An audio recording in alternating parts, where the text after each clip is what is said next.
Alors, nous sommes de retour à l'émission quotidienne de la Coupe TELUS 2015. Messieurs, si on revient sur les Pats de Regina, Claude, 5-3 si je m'abuse jusqu'à maintenant dans la médaille de bronze, mais je pense qu'ils ont déçu là, hier plusieurs. Il n'y a pas beaucoup d'experts qui auraient prédit que Regina aurait participé à la médaille de bronze. Mais Jasmin, je regardais, là, Charles-Olivier, les statistiques là, de toutes les rencontres des Pats durant la semaine.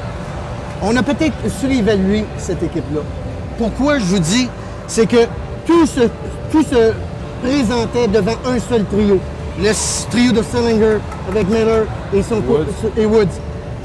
Alors, tous les buts, si on regarde les statistiques depuis le début, ils ont presque compté la majorité de leurs buts en avantage numérique. Alors, peut-être qu'on a surévalué cette équipe-là, alors que le deuxième, troisième et quatrième trio, peut-être, OK, n'a pas livré la marchandise là, du côté des Pats de Regina.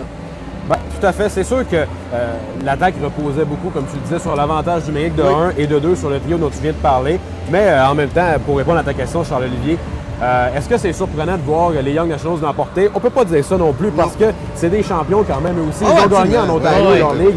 Et arrivé en demi-finale de la Coupe TELUS, on ne peut pas nécessairement dire qu'une équipe est défavorie dans un match ou un autre, même si Toronto avait terminé plus bas au classement. Ils ont mérité leur victoire hier, tout à fait. Absolument. Et messieurs, plusieurs personnes nous le demandent. Et c'est à noter que la grande finale sera disponible en direct sur les ondes de TSN2 et RDS2 du côté francophone. Alors, les gens du Québec, on le doit à une belle rencontre. Notons aussi que Charles Touguet est à sa deuxième participation en autant d'années à la finale de la Coupe TELUS. Consécutif. En espérant qu'on n'hésitera pas au même scénario de l'an passé. On sait que les Canadiens de Châteauguay étaient à leur troisième participation à la Coupe TELUS.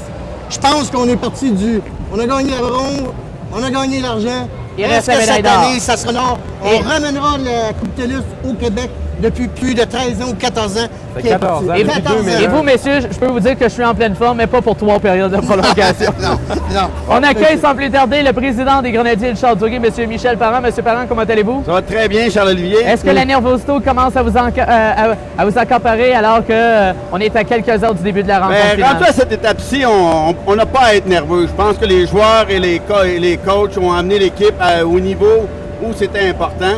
Et maintenant, on va voir comment ça va se dérouler sur la glace. C'est ça qui est important. Et toute la semaine, on a vu l'équipe tranquillement progresser pour arriver à une très belle partie hier. Et l'exécution était parfaite. On était très heureux de ça. Oui. Maintenant, on va voir aujourd'hui si on peut arriver à une situation similaire. Avant le début de l'émission, je vous ai dit que j'avais une petite théorie mathématique. J'en ai parlé avec Benoît, puis Benoît l'a trouvé quand même intéressante. Lors de votre première participation à la Coupe TELUS du côté des Maritimes, vous avez remporté la médaille de bronze. La deuxième année, par la suite, à Moose Jaw, en Saskatchewan, l'an dernier, vous avez remporté l'argent. Votre troisième participation, je pense que c'est la médaille d'or. C'est la seule médaille qui vous manque au cours du coup.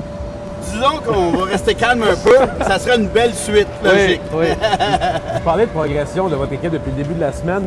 Hier, vous avez eu peut-être, on va pouvoir le dire, la meilleure performance de la semaine de votre équipe. Est-ce que c'est une performance qui vous a surpris de la part des Grenadiers de l'emporter par un écart aussi grand et d'avoir à ce point-là dominé l'équipe que vous affrontez? Je veux dire, peut-être que l'écart est surprenant, mais l'exécution, les joueurs nous ont habitués au courant de la saison à des parties où l'exécution était excellente durant toute la saison.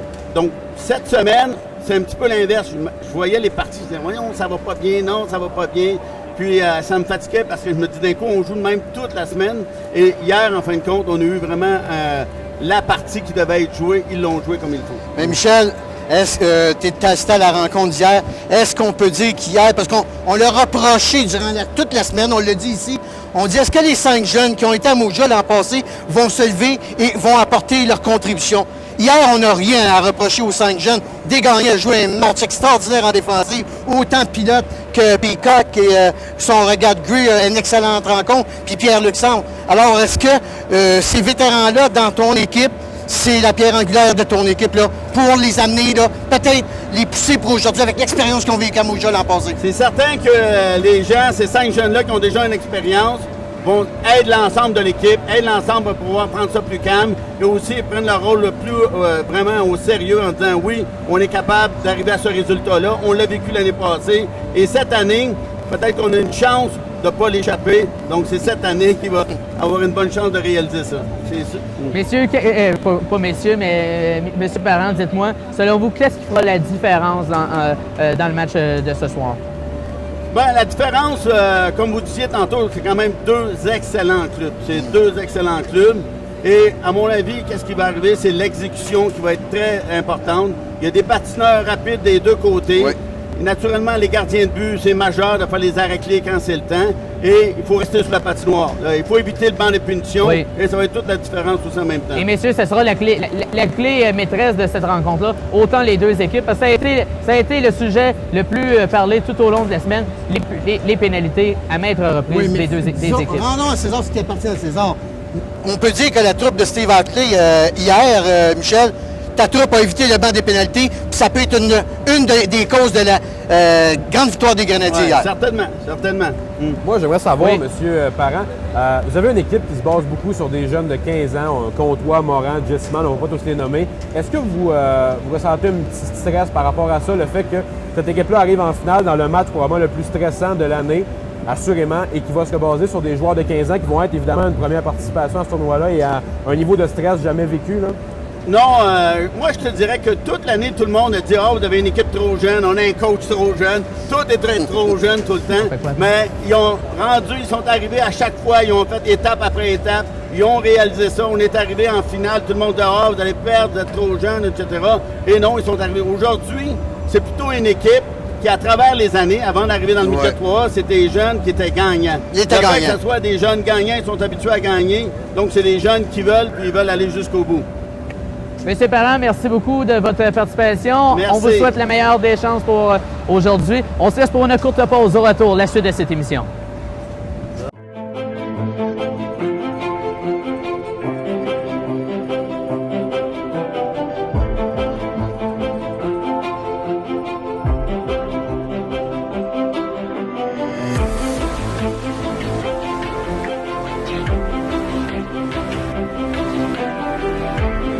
L'Ozo est fier de s'associer à l'émission quotidienne de la Coupe TELUS 2015.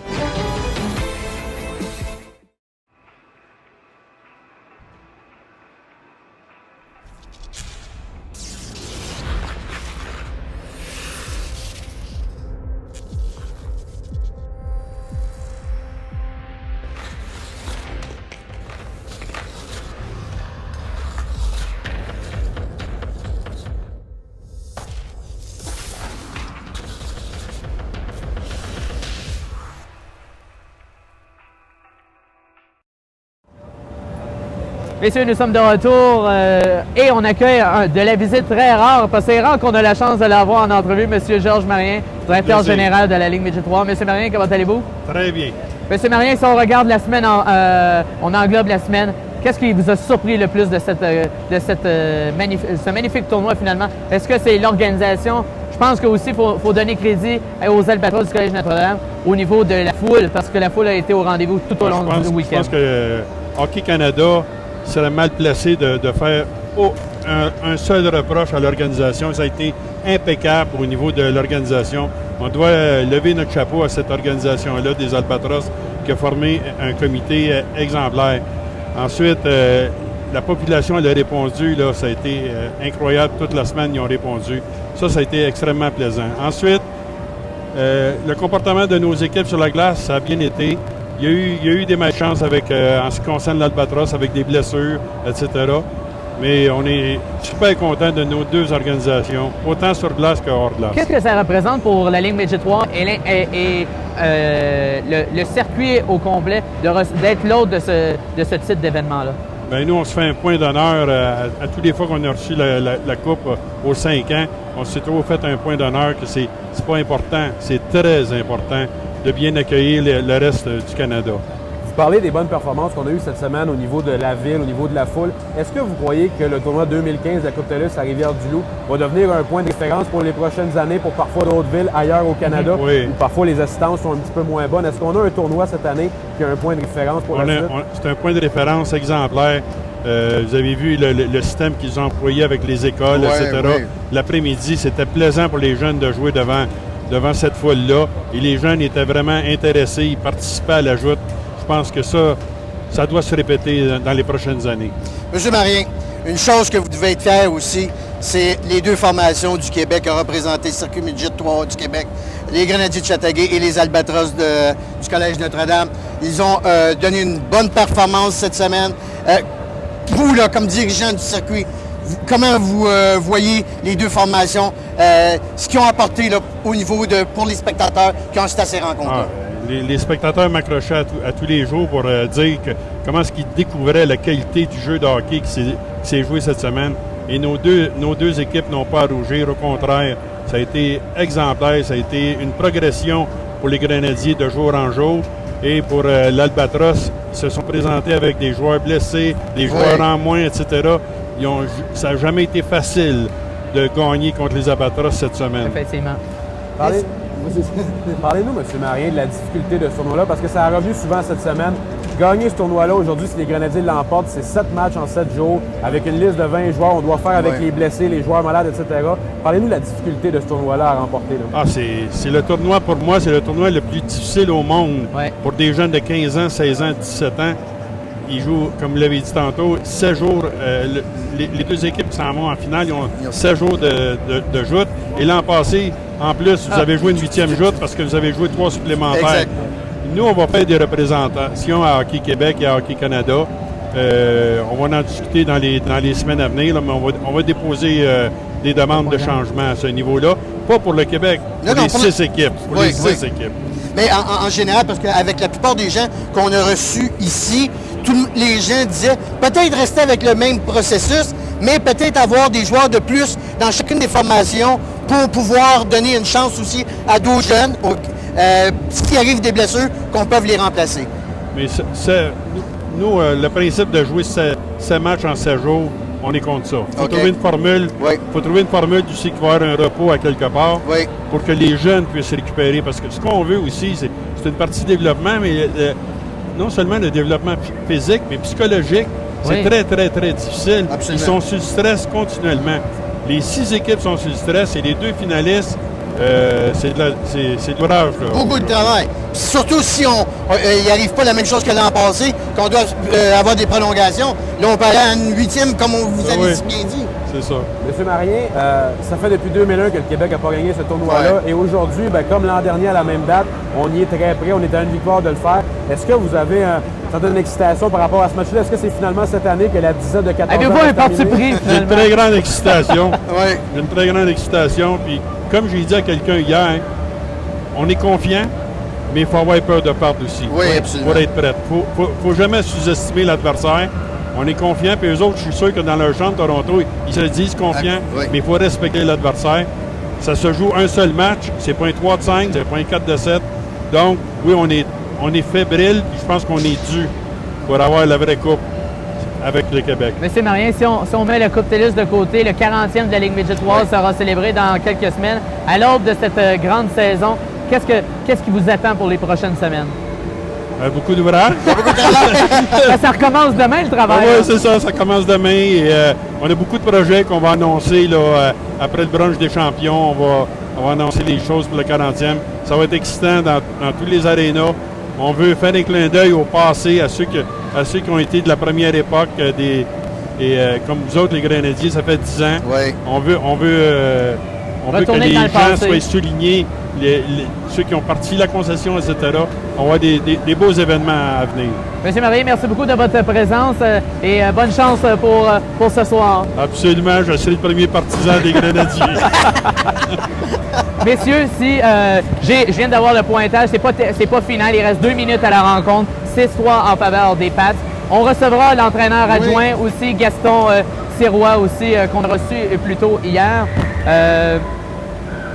Comment qu'on peut se sentir du côté des Pats? Parce que c'est sûr que j'imagine qu'il y avait de la déception hier, mais l'entraîneur doit avoir fait un message aux joueurs très clair que oui, on s'est peut-être pas rendu où qu'on voulait, mais il y a quand même la rencontre d'aujourd'hui est aussi importante pour eux aussi. Oui, tout à fait. Puis c'est la première étape pour devenir un professionnel au hockey, c'est d'accepter l'échec qu'on a pu avoir hier, de comprendre, oui, que c'était décevant, mais aujourd'hui, il y avait une médaille à remporter quand même.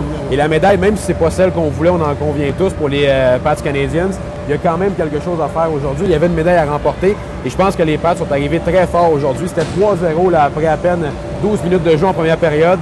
Et les Pats ont réussi à faire fi de la défaite d'hier et à revenir aujourd'hui et se diriger, écoutez, à moins d'un revirement vers une médaille de bronze qui va leur être méritée quand même. Mais, tu sais, il faut regarder la semaine aussi une chose. Depuis le début de la semaine, beaucoup de gens, on se promenait dans l'aréna ici, tout le monde disait, oh, Regina va Phil, juste peut-être remplacer ton micro. s'il te plaît. Regina va repartir avec la Coupe TELUS cette année. Mais je crois qu'avec... est-ce qu'il y a eu un excès de confiance de la troupe des Pats de Regina? Je ne le sais pas. On pourra peut-être la poser la question à Gaston Sirois, entraîneur adjoint avec les Pats. Mais c'est malheureux parce que quand même, il y avait une bonne formation. Comme tu disais, au moins, ils sont venus ici pour gagner au moins une médaille de bronze cet après. Et je leur souhaite énormément parce que c'est une des bonnes équipes dans la Coupe TELUS. Et n'oubliez pas que la médaille de bronze signifie quand même être la troisième équipe. Oui, c'est pas rien quand même. Absolument. Ça conclut une saison brillante pour eux quand même. Là. Déjà, de se positionner dans ce tournoi, c'est déjà un bel accomplissement pour l'ensemble d'une équipe. Oui, parce que 5 des 6 équipes, c'est les 5 meilleures équipes à travers le Canada. Hein? Qu'on parle d'un ou de l'autre, qu'on parle des Maritimes, qu'on y aille au Pacifique, les 5 équipes qui ont représenté chacun leur province ont fait le boulot. Puis je pense que tous les citoyens à travers le pays sont fiers de leur équipe. Oui, tout à fait. Effectivement, messieurs, dans quelques instants, on accueillera l'entraîneur adjoint du côté des Grenadiers de Châteauguay, Joe Bussière.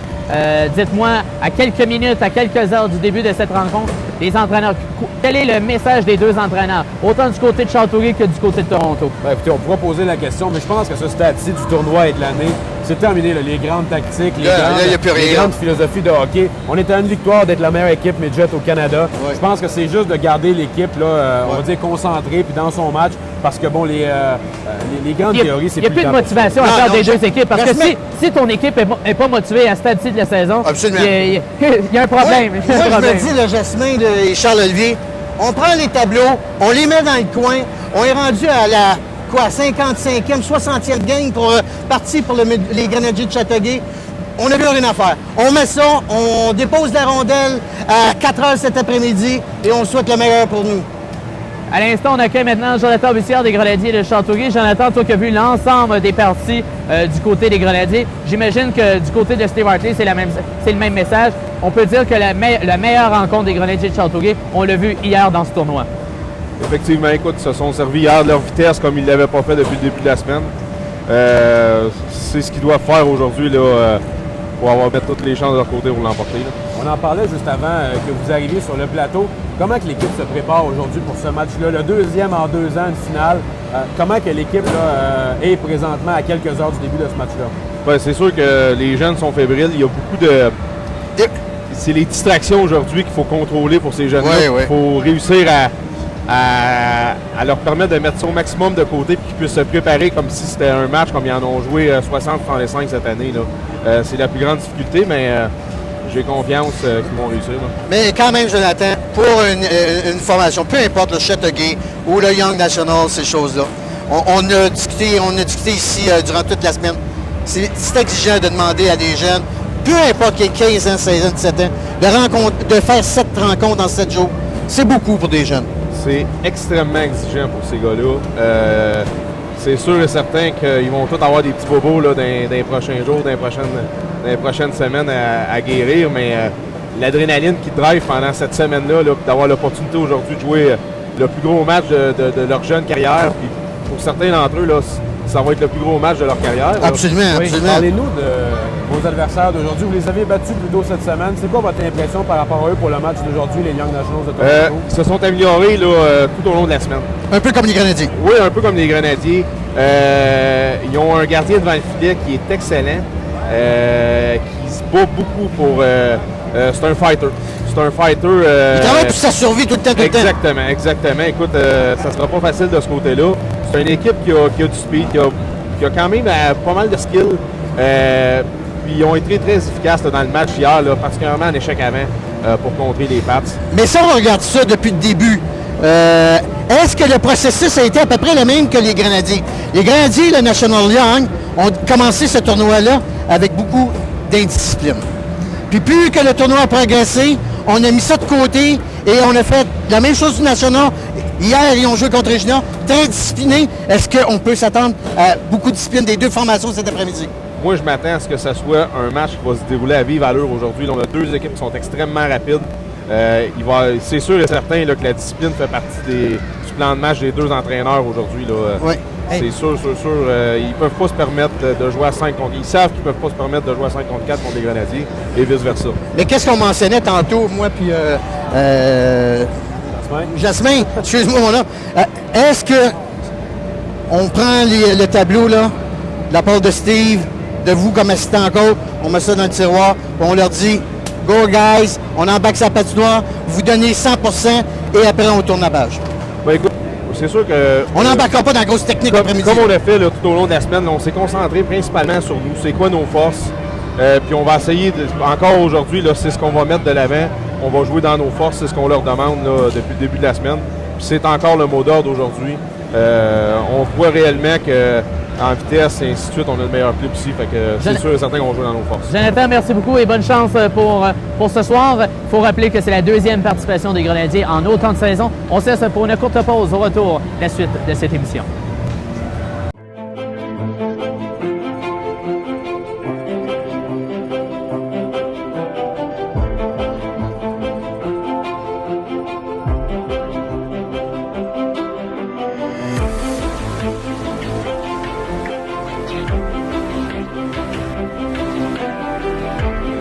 L'Ozo est fier de s'associer à l'émission quotidienne de la Coupe TELUS 2015.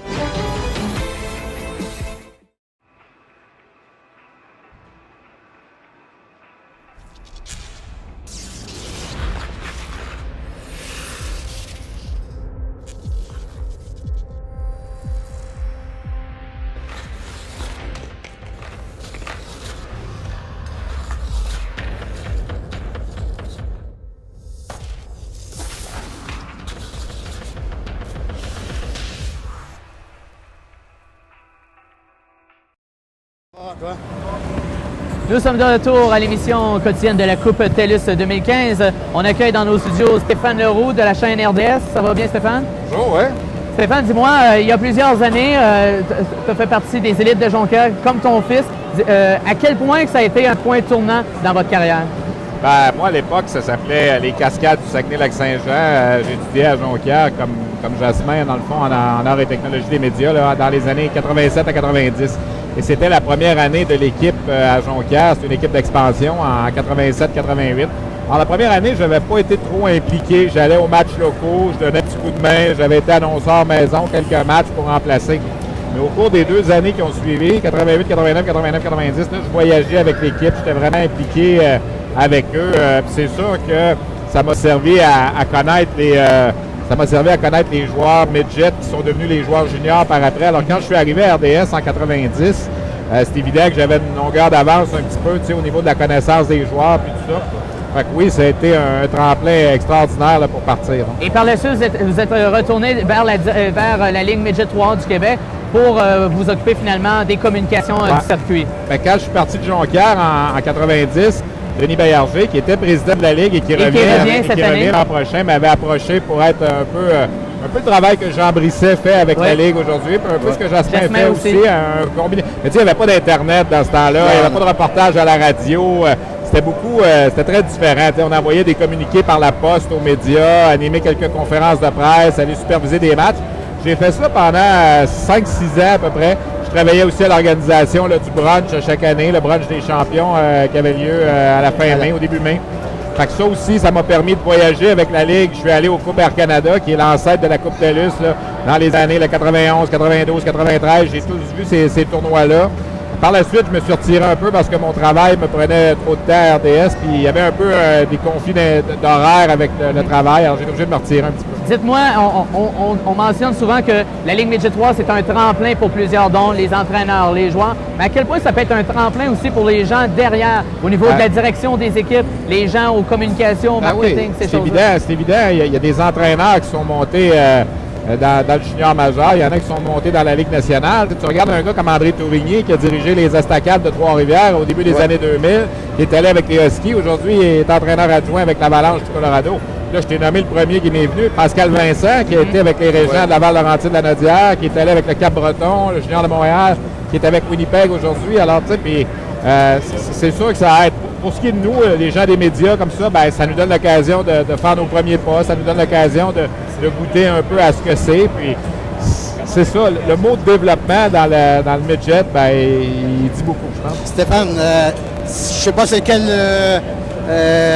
encore une présentation RDS aujourd'hui. Quel est le fait marquant de ta carrière là, au niveau des Coupes TELUS depuis que tu l'en fais? Je sais que l'an passé, celle de Châteauguay a été marquante pour plusieurs gens. Mais pour toi, qu'est-ce qui a été le plus important? Bien, je me souviens de quelques-unes. Je pense que la chose qu'il faut retenir, je pense, la première qu'on a fait à RDS en 1990. Okay. J'étais stagiaire. Je n'étais pas encore employé officiel de RDS, j'étais en stage. Et à cette heure-ci de l'année, à la fin avril, au Colisée Cardet à Sorel, c'est la première fois de l'histoire que deux équipes de la Ligue Midget 3A s'affrontaient en finale. Les Riverains du Richelieu, qui sont devenus les Riverains du Collège Charlemagne aujourd'hui, et les Gouverneurs de Sainte-Foy, qui sont rendus le Blizzard du Séminaire Saint-François. Philippe Boucher, qui est aujourd'hui entraîneur-chef avec les Remparts, jouait pour Sainte-Foy cette année-là, en 90.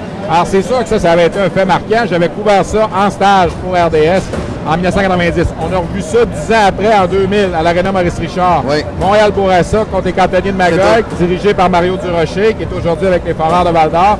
Même chose, deuxième fois que c'est arrivé.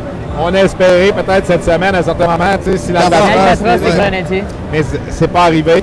Alors, à chaque 5 ans, comme ça, quand le tournoi revient au Québec, on souhaite toujours voir deux équipes de la Ligue en finale.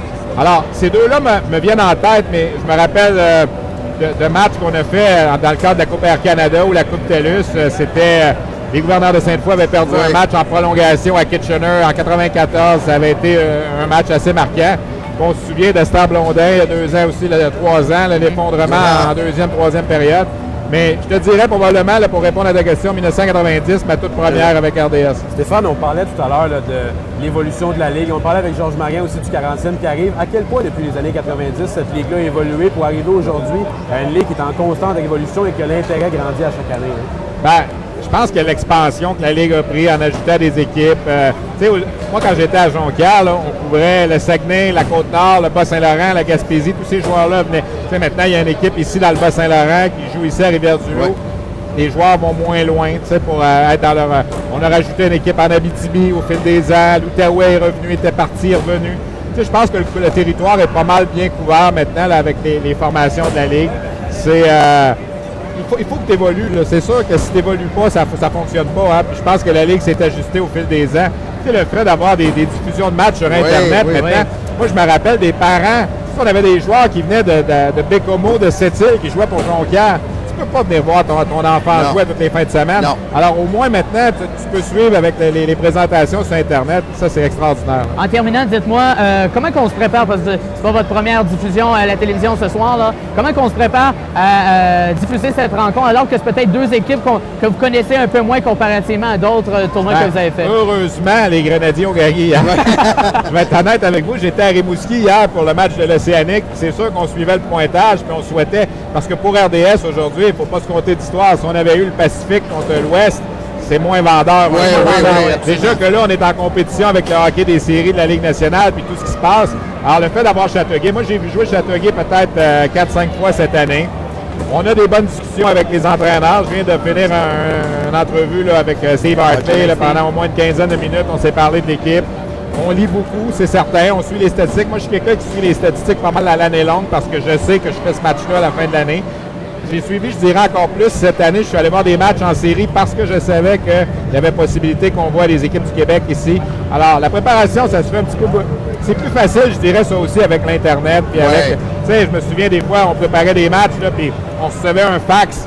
On avait l'alignement de l'équipe, puis il disait, débrouille-toi avec ça pour décrire le match. Maintenant, on a beaucoup plus d'informations sur chaque joueur. Monsieur Leroux, merci beaucoup de votre précieuse collaboration et bon match pour ce soir. Merci. Messieurs, si on revient, pendant que Norman Flynn vient sur remplace ton père, finalement, Jasmin, messieurs, dites-moi, c'est quand même quelque chose de spécial ce soir qui va se produire. Les deux équipes qui s'affrontent en finale se sont rencontrées à la Coupe TELUS l'an dernier. Exactement. Et les Grenadiers avaient eu le dessus sur Le National Young, c'est une répétition de la demi-finale de l'an passé. Oui, tout à fait. Les Young Nationals, l'an dernier, n'ont pas réussi à avoir de médaille. Ils avaient perdu le match de médaille de bronze. Oui, cette année, ils vont en avoir une médaille, c'est certain. Oui. Mais on va vouloir celle de l'or. Absolument. Cette équipe-là va arriver fin prête pour ce match-là, ça c'est certain. Effectivement. Dites-moi, pendant que Norman Flynn se prépare pour nous, dites-moi rapidement, on vient d'en parler avec ton père, comment que Steve Hartley va composer avec les 5 vétérans? Parce que hors caméra, c'est surtout le sujet qui retient l'attention de plusieurs. Comment qu'on va composer avec ces 5 joueurs-là? Il faut qu'ils amènent leur expertise dans cette rencontre ce soir. Parce que moi, je les ai vus, j'étais tout près du banc lorsque Châteauguay a remporté le match hier face aux Bisons. Et les 5 vétérans se sont regardés et se sont dit, on a une deuxième chance, il faut en profiter parce que ça n'arrive pas à tous les ans qu'une équipe a une deuxième chance. Moi, je suis convaincu, Jasmin, que ces 5 joueurs-là, ils savent très bien là, que c'est leur peut-être dernier coup de patin dans la Ligue Midget 3 du Québec. Et ils vont vouloir donner à 100% tout ce qu'ils peuvent donner parce qu'il n'y aura pas d'autre chance. Là, ça a passé 2 fois pour ces jeunes-là. Une troisième fois, il n'y en aura pas. Ouais, il n'y aura pas d'autre. Ils n'auront jamais autant de motivation qu'aujourd'hui parce qu'ils ont perdu l'an dernier. Oui, exactement. Comme Pierre-Luc Sanche qui a 17 ans cette année et qui a sa dernière chance de pouvoir l'avoir, sa médaille d'or, il n'y a pas de plus belle motivation qu'on peut avoir. Là. Exactement. Messieurs, on accueille maintenant M. Norman Flynn dans nos studios. M. Flynn, comment allez-vous? Ça va bien, merci de m'inviter à l'antichambre du Midget 3. Absolument, monsieur! Vous avez des plus beaux Les bancs, ça fauteuils doit pas les sont plus confortables. Ça doit être M. Tanguy qui les a fournis. Oui, exactement. Ils sont plus confortables, hein? Oui, beaucoup plus confortables. Monsieur Flynn, dites-moi, il y a plusieurs années, vous avez fait le saut dans la Ligue Midget 3 du côté de Jonquière, si je m'abuse, à titre d'entraîneur. Et vous aviez entraîné le grand gardien de but, Martin Brodeur. Oui, mais j'ai travaillé avec Montréal-Bourassa, pardon. J'ai travaillé 2 ans avec Montréal-Bourassa, effectivement. Mais si tu parles de Jonquière, c'est parce qu'on avait battu l'équipe de Stéphane Leroux. Ah ouais? Il était statisticien. Il nous l'a pas dit, ça! C'est pour ça que tu te rappelles de Jonquière. Mais lui, il se rappelle encore de cette grave défaite-là. C'est gravé sûrement à Jonquière à quelque part. Il a encore sur le cœur. Ah, c'est certain. Est-ce qu'il vous en parle encore à l'occasion? Est-ce que vous vous taquinez oui, encore? Parce que ça a été ses débuts, lui. Il était statisticien dans le temps. Puis il se rappelle de ça parce qu'on avait... L'autobus avait eu des problèmes. Puis c'est pour ça qu'on avait réussi à un petit peu mélanger les élites de Jonquière. Il y avait une très bonne équipe. Qu'est-ce que vous retenez depuis ces nombreuses années de votre passage dans la Ligue Midget 3 du Québec? La Ligue Midget 3, pour moi, ça a été vraiment un tremplin parce que j'ai pas joué dans la Ligue nationale. Donc, j'ai dû gravir les échelons à partir de Pee-Wee, Bantam et Midget 3. C'était pour moi un succès comme entraîneur au niveau de hockey mineur. Évidemment, je voulais devenir un entraîneur plus tard dans la Ligue nationale. Malheureusement, ça ne m'est pas arrivé, mais le Midget 3A, 2 ans où j'ai pu développer les joueurs, parcourir le Québec, voir que le Québec est vraiment bien nanti en ce qui a trait au développement de hockey. Et quand je regarde ce que le groupe de M. Marien a fait pendant des années, où ils ont été vraiment solides, je pense que le hockey au Québec est entre bonnes mains. Et le hockey Midget 3, pour moi, a vraiment été un tremplin, comme il va l'être probablement pour des jeunes entraîneurs comme Steve Hartley qu'on va voir aujourd'hui. Effectivement. Monsieur Flynn, quand on regarde là, avec les années, l'évolution du hockey, on a reçu beaucoup de vétérans, d'anciens joueurs de la Ligue nationale, Denis Savard cette semaine d'Alain Côté. Puis ils nous disaient tous, OK, qu'aujourd'hui, encore, étant donné qu'il y a beaucoup de joueurs d'Europe qui viennent ici, c'est encore plus difficile pour les Québécois de performer. On sort en Ligue junior majeure du Québec et après, pour se rendre à la Ligue nationale, à cause des gens qui viennent de l'Europe, c'est encore plus difficile. Moi, le hockey, c'est vraiment mondialisé, là, c'est international. Et tu regardes, il y a des jeunes, aujourd'hui, la Suisse jouait pour la médaille de bronze face au Canada. Ils ont quand même bien fait. Tu vois que les programmes de hockey se développent bien. Sachez que les programmes de hockey à travers le monde, plusieurs copient ce qui se fait au Canada. Oui, oui. Le Canada a été identifié comme la matière à suivre pour gagner des médailles d'or. Rappelez-vous, au moins de 20 ans, combien de médailles d'or on a gagné dans la décennie 2000. Et même chose en 2010. Alors, c'est un développement qui est très bon. Et pour revenir à votre question, c'est difficile maintenant pour un jeune Québécois. Par contre, je dois vous dire que s'il veut aller aux études, s'il veut faire un joueur de hockey, il est encadré. Ce qu'il n'y avait pas dans le temps des Alain Côté et compagnie, aujourd'hui, l'encadrement pour le développement du jeune est excellent.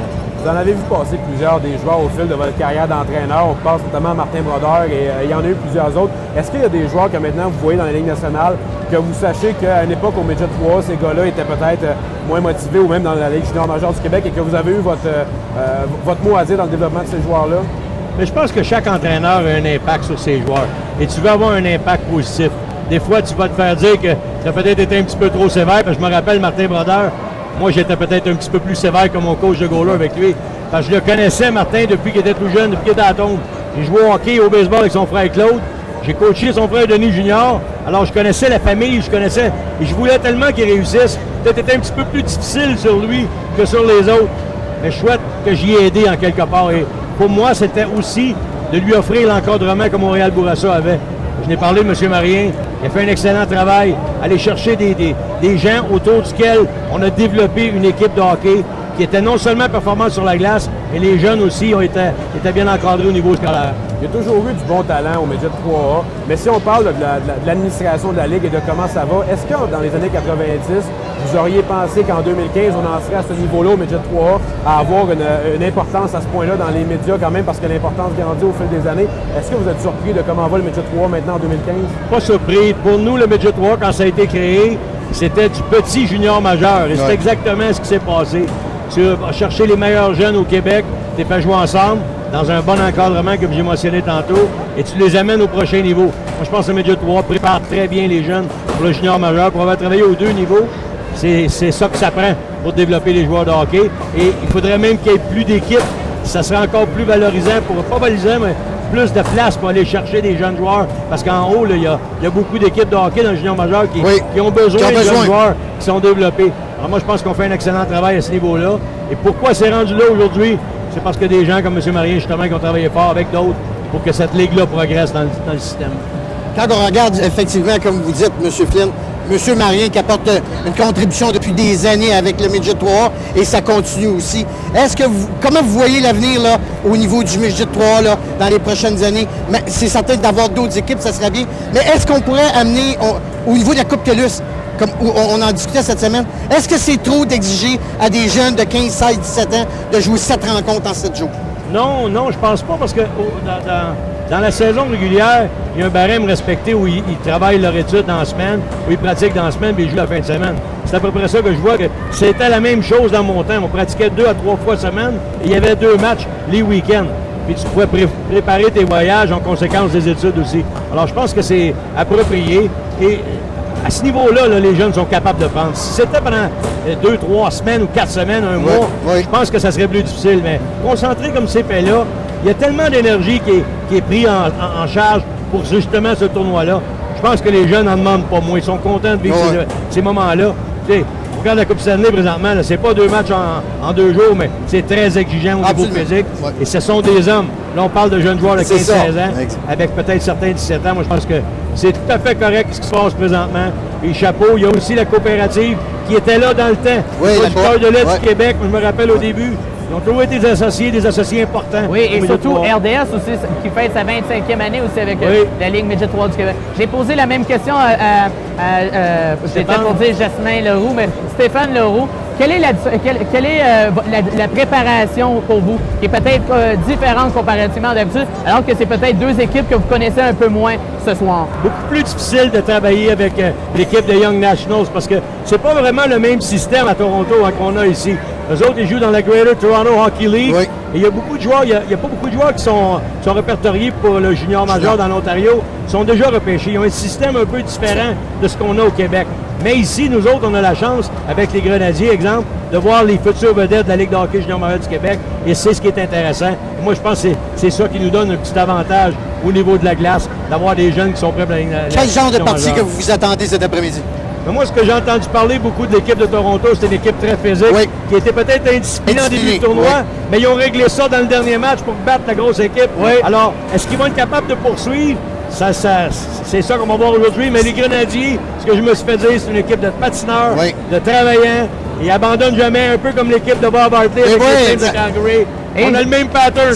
Et connaissant Bob, je suis sûr qu'il va vous écouter avec Micheline ce soir. Je suis sûr que Bob a gagné hier soir. Là, ça serait son fils qui gagnerait. Ouais. La seule affaire que je vais vous dire, il faudrait que je parle à Micheline. Il ressemble pas à son père pendant tout, ça doit être le facteur. Je ne sais pas ce que c'est là. Il y a 0 ressemblance à Bob. Micheline, je vois ce qui s'est passé pendant que Bob était à Hawkesbury. Monsieur Flynn, merci beaucoup de votre participation. On se laisse pour une courte pause au retour, la suite de cette émission. Oui, de bonnes années.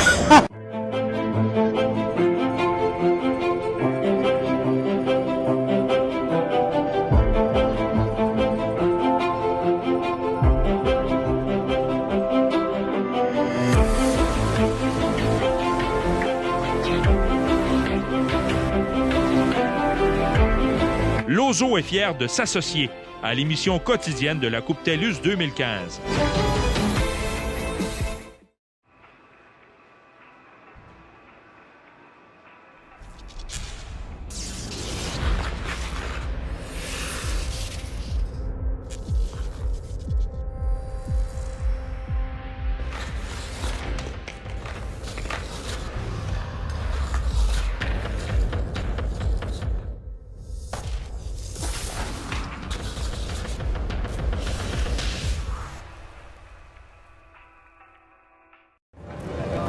Nous sommes de retour et on accueille maintenant l'entraîneur adjoint des Pats de Regina, Gaston Sirois. Comment ça va, Gaston? Avec la médaille de bronze au cou. Oui, non, ça s'est bien déroulé aujourd'hui. Les joueurs sont prêts à jouer. Quelle correction vous avez apporté peut-être entre le match d'hier et le match d'aujourd'hui? Notre finition était un peu mieux, tu sais. On bougeait nos patins, on était prêts à jouer. Les joueurs ne voulaient pas finir leur saison avec une défaite. Oui, absolument.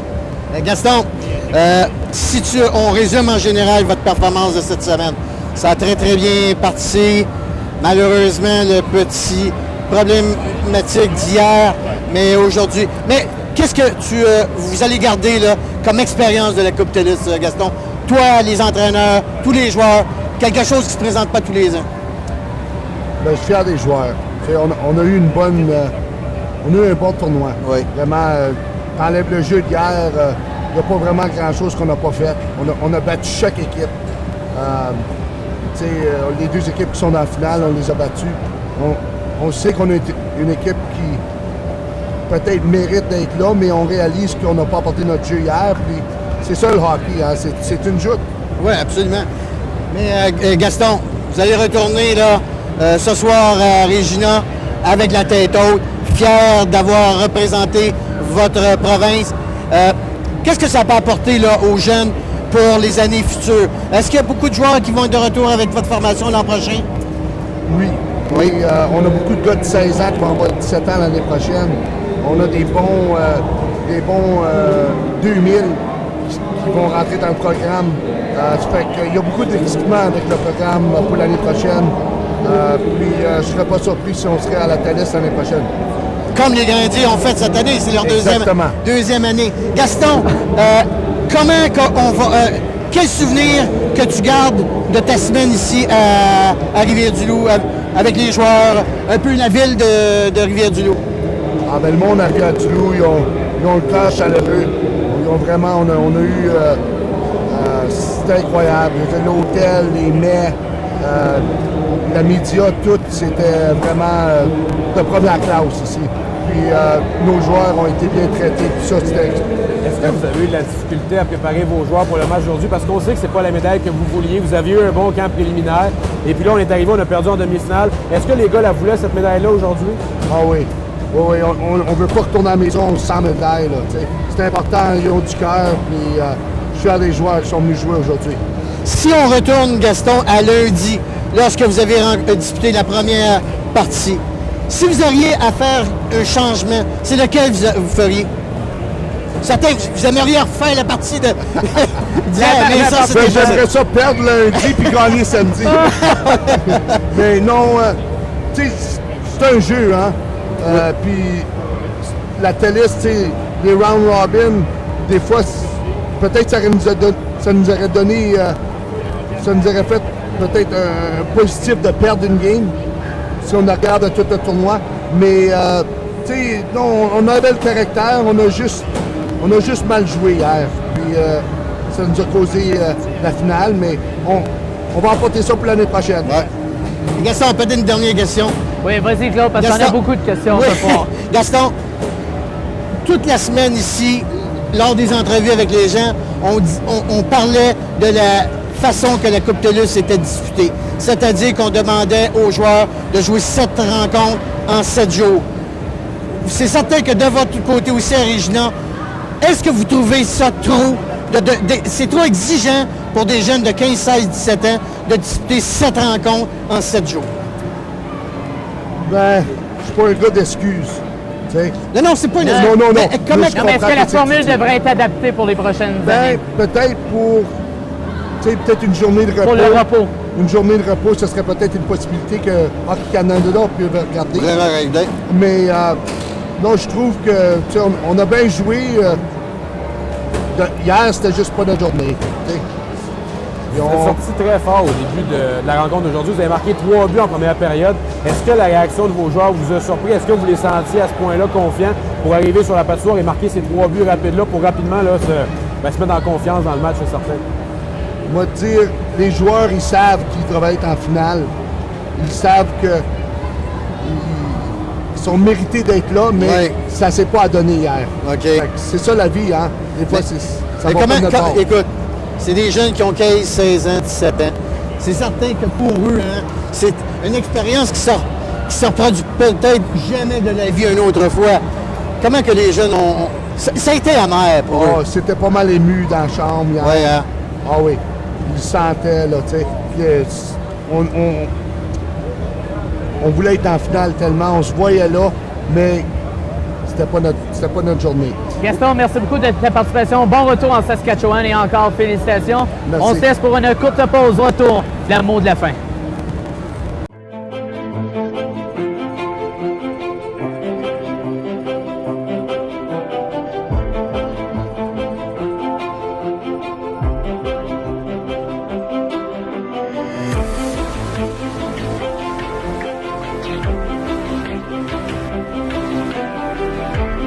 L'Ozo est fier de s'associer à l'émission quotidienne de la Coupe TELUS 2015.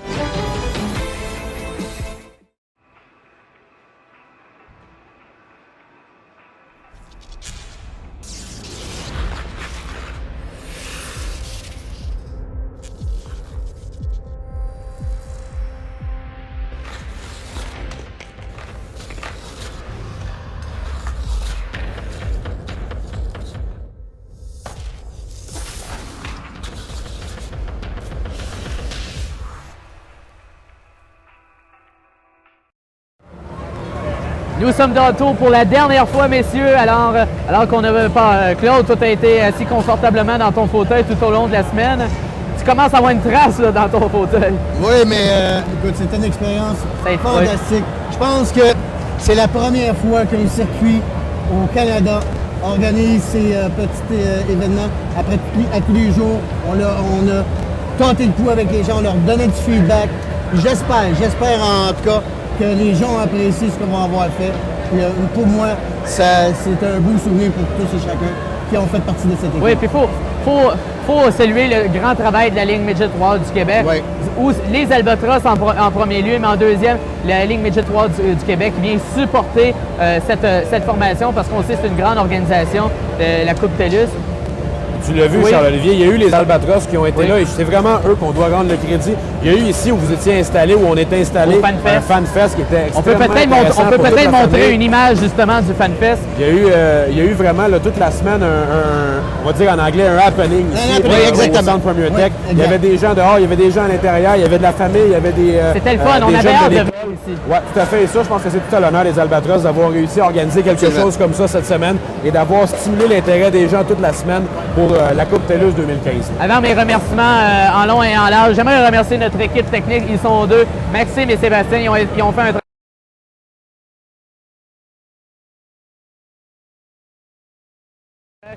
On a connu des pépins comme dans tout, mais je pense qu'on doit retenir une très belle expérience et chapeau. Et on a aussi notre fameux agent de sécurité, M. Jean-Roch Soucy, qui a été avec nous tout au long de la semaine. On va peut-être le montrer aussi à l'écran. Mais messieurs, pendant qu'on prépare à montrer M. Soucy, à quoi on peut s'attendre de la rencontre finale, parce qu'il reste 60 minutes avant de couronner une autre équipe championne.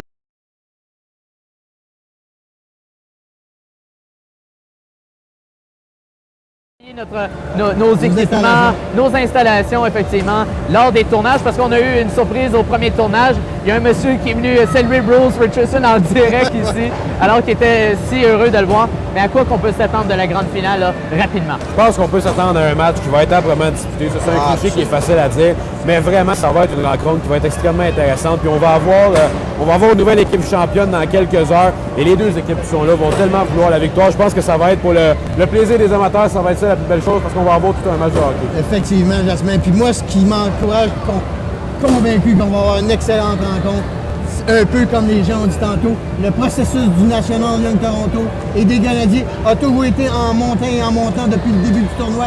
Alors attendons-nous à toute une finale, mais le mot d'ordre des deux côtés, on doit garder la discipline. Oui, effectivement. Et du côté de Châteauguay, il y a 3 joueurs quand même à surveiller. Le premier trio, le trio de Sanche, Comtois, Morin, Sanche, et aussi Carl Jessamine, qui a été nommé quand même le meilleur gardien de but au pays. Et 2 joueurs qui font très bien, Claude sera d'accord avec moi, Xavier Gueux et Jacob Lapierre, qui apportent un support supplémentaire à la formation de Steve Hartley. Alors c'est pour ça qu'on disait à plusieurs fois, il faut que ce ne soit pas juste les 15 ans qui amènent l'équipe au sommet, mais que les autres vétérans viennent aussi aider. Une chose positive pour les Grenadiers qu'on a pu voir hier dans la victoire de 7-1, il y a des gars comme William Leblanc, des joueurs du 4e trio qui ont réussi à marquer 2 buts hier. Et je pense que c'est de bon augure pour Steve Hartley, ces hommes, de voir que même les éléments du 3e et 4e trio ont réussi là, à prendre leur envol et peuvent aujourd'hui faire mal. Même si du côté des Young Nations de Toronto, on ne se compte pas d'histoire, c'est vraiment le trio de Sanche, Morin et Comtois qu'on va surveiller. Il y a un trio, là, 3e et 4e trio, qui est capable de faire mal aussi. Là. Et peut-être que le Young Nations de Toronto est l'équipe négligée, mais quand même, ils ont fait très bien cette saison avec 25 victoires, 3 défaites, 5 nuls en 33 matchs. Ils ont terminé premier dans leur ligue. Alors, on va avoir le droit à un très bon match de hockey, messieurs. Merci beaucoup, Jasmin. Merci, ça a été un grand plaisir. Au plaisir de collaborer ensemble. Claude, merci. Merci à vous, mesdames et messieurs. Merci d'avoir été parmi nous au cours des derniers jours, finalement, pour cette émission en direct de la Coupe TELUS 2015 présentée à Rivière-du-Loup. Au nom de toute mon équipe et en mon nom personnel, ça fait un plaisir d'avoir été avec vous au cours des 7 jours de compétition. En attendant, ne ratez pas le match de la grande finale qui sera présenté à 16h sur les ondes de RDS 2 et TSN 2. En mon nom personnel, merci et au plaisir de vous revoir très bientôt. Et en remerciant, en terminant, la Coop et la Ligue Midget 3 du Québec.